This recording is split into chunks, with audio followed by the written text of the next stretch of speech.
Everyone start करते हैं class 9 का chapter number 9 areas of parallelogram and triangles. इसका एक्सरसाइज 9.3 का क्वेश्चन नंबर 4 में क्या गिवन है। In figure A B C and A B D are two triangles on the same base A B if line segment C D is bisected by A B at O so that करना है area of A B C is equal to area of A B D. ठीक है, आपको क्या दिया हुआ, दो triangle A B सी और ए बी डी, ये दोनों सेम बेस पे हैं ए बी पे, और दिया है कि इफ लाइन सेगमेंट जो सी डी है is bisected by A B. ठीक है, ये जो ए बी है ना, ए सी डी को क्या कर रहा है, बाइसेक्ट कर रहा है। बाइसेक्ट करने का मतलब ये हुआ कि दो इक्वल पार्ट्स में डिवाइड हो गया। तो हमें प्रूव करना है कि ये जो दोनों ट्राइंगल हैं ए बी सी और ए बी डी, इनका एरिया क्या होगा, इक्वल होगा। तो उसके पहले हम सम स्टार्ट करने से पहले मैंने हर एक एग्जांपल में कॉन्सेप्ट बताया हुआ है कि अगर आपको कोई भी ट्राइंगल दिया है, ठीक है, ट्राइंगल दिया है और उसने मीडियन खींचा है। मीडियन का मतलब कि जो साइड्स को क्या कर दे, इक्वल पार्ट्स में डिवाइड कर दे, तो ये हो जाता है मीडियन। जैसे मैंने नाम दे दिया ए बी सी और ए डी, तो ए डी क्या हो गया, इसका मीडियन हो गया। तो अगर ये दो ट्राइंगल में डिवाइड कर रहा है तो ये जो दोनों ट्राइंगल का एरिया होगा वो क्या हो जाता है, इक्वल हो जाता है। ठीक है, ये हमने पढ़ा था। तो अगर मैं इस ट्राइंगल में देखूँ ए सी डी में ये जो लाइन है, ये लाइन अगर देखोगे तो ये क्या कर रही है, इस सी डी लाइन को बाइसेक्ट कर रही है। इसका मतलब ये हो गया कि ओ ए क्या हो जाएगा, एक मीडियन हो जाएगा। ठीक है, सेम उसी तरह आप ये बोल सकते हो जो ओ बी है इस ट्राइंगल का क्या हो जाएगा, मीडियन, क्योंकि ये लाइन भी इसके थ्रू कट हो रही है। ठीक है, इक्वल पार्ट्स में डिवाइड हो रहा है। तो हम यहाँ पे लिखते हैं, गिवन में हमें क्या दिया है, गिवन में अगर मैं बात करूँ तो यहाँ पे C O is equal to O D. ठीक है, ये बराबर दिया हुआ है। फिर हमें प्रूफ क्या करना है, टू प्रूफ में लिखते हैं, to proof area of triangle A B C is equal to area of triangle A B D.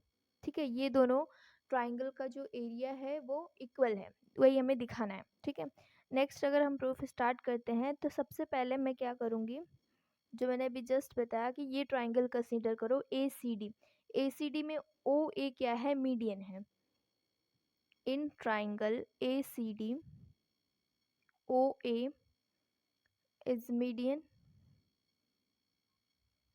ठीक है, अगर ये मीडियन है इसका मतलब ये हुआ कि ये जो दोनों ट्राइंगल बन रहे हैं इनका जो एरिया होगा वो क्या हो जाएगा, इक्वल हो जाएगा। ठीक है, तो यहाँ से आप ये लिख सकते हो कि area of A C O is equal to area of A D O. A C O और ए डी ओ, इन दोनों का एरिया क्या हो जाएगा, इक्वल हो जाएगा। ठीक है, इक्वेशन नंबर फर्स्ट। सेकेंड में जाते हैं, इन ट्राइंगल, इसमें अगर देखोगे बी सी डी में ओ बी क्या है, मीडियन है। O B is a median. ठीक है, अगर ये मीडियन है इसका मतलब ये हुआ कि इसका एरिया और इसका एरिया भी क्या हो जाएगा, बराबर हो जाएगा। ठीक है, ये दोनों का एरिया बराबर। तो यहाँ से आप लिख सकते हो कि area of B C O is equal to area of B D O. ठीक है, तो ये क्वेश्चन नंबर मैं 2 दे देती हूँ। अब दोनों को क्या कर दो, ऐड कर दो, क्योंकि हमें चाहिए क्या, हमें ए बी सी चाहिए। ये दो पार्ट से मिलके बना हुआ है, एक तो ए सी ओ और बी सी ओ। ठीक है, ये दो पार्ट से मिलके बना हुआ है। जब हम इन दोनों को ऐड करेंगे तो जाके ये पूरा मिलेगा। तो मैं क्या करती हूँ, लेफ्ट हैंड साइड को ऐड करती हूँ, राइट हैंड साइड को राइट हैंड साइड से ऐड करती हूँ। ठीक है, तो adding 1 and 2, adding equation first and second, जब फर्स्ट और सेकेंड को ऐड करोगे तो area of A C O plus area of B C O, ठीक है, is equal to area of A D O plus area of B D O, A D O B D O. ठीक है, अब यहाँ पे अगर overall देखोगे, इन दोनों को जोड़ के देखोगे तो क्या बन रहा है, ए बी सी। तो एरिया ऑफ किसका बन रहा है, ए बी सी का। ठीक है, और यहाँ पे दूसरा वाला जो ट्राइंगल बन रहा है ए डी ओ और बी डी ओ, इन दोनों को जब मिलाओगे तो पूरा एरिया कौन सा बन रहा है, ए डी बी या ए बी डी। ठीक है, तो ये जो हमें प्रूव करना था, यही हमारा आंसर है।